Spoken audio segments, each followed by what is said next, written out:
Magandang araw po, welcome po sa aking channel of 9 TV.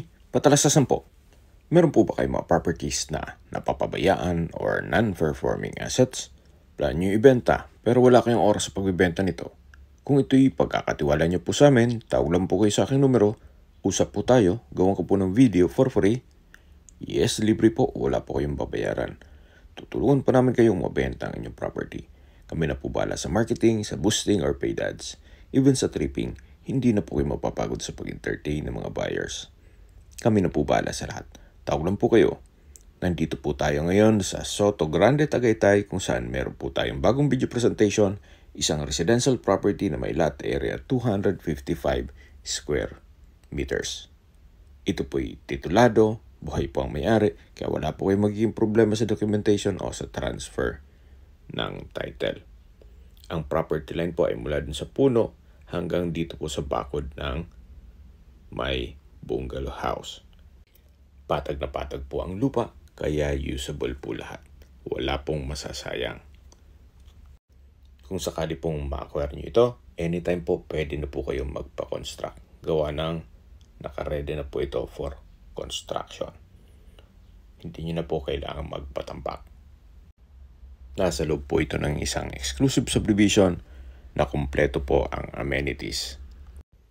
Gaya ng clubhouse, covered basketball court, tennis court, parks and playgrounds, swimming pool at marami pa pong iba. Tungkol naman po sa security, wala pong problema. Gawa ng meron pong 24 hours roving guards dito sa loob ng subdivision. So hanggang dito po ang property line. Dito sa may bakod at doon sa may puno. So, square cut po siya o regular cut. Kaya maganda naman po itong hugis ng lupa. Maganda po itong gawa ng bahay bakasyonan para sa inyong retirement. Gawa ng napakatahimik po ng lugar, sariwang hangin, at syempre po, malamig ang klima. Ito po yung nasa mataas na lugar. Ang estimated elevation above sea level ay 2,034 feet. Habang pinagmamasdan niyo po itong napagandang lupain, pag-usapan natin ang distance, location at travel time. Mula po sa Mendez Crossing, ang distance is 800 meters at ang travel time is 3 minutes. Mula naman po sa Twin Lakes, ang distance is 8 kilometers at ang travel time is 15 minutes. Mula naman po sa Tagaytay Rotonda, ang distance is 7.6 kilometers at ang travel time is 22 minutes kasama ng traffic. Sa Tagaytay Rotonda po ay kompleto na rin gaya ng malls, hotels, restaurants, fast food, banks, schools, church, at hospital.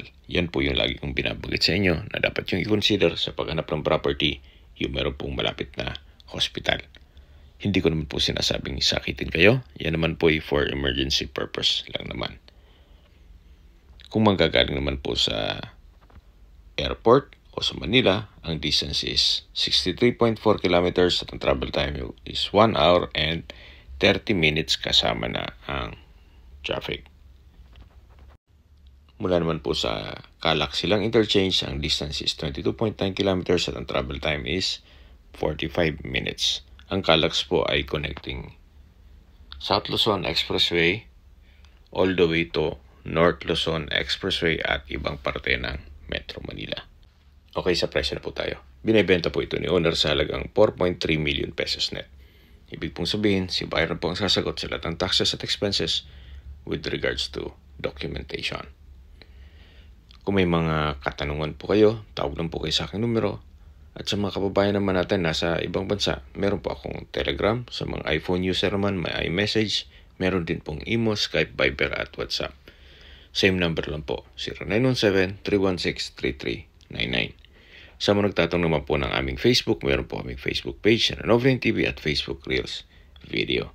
Meron din pong TikTok at Instagram na Nov9 TV.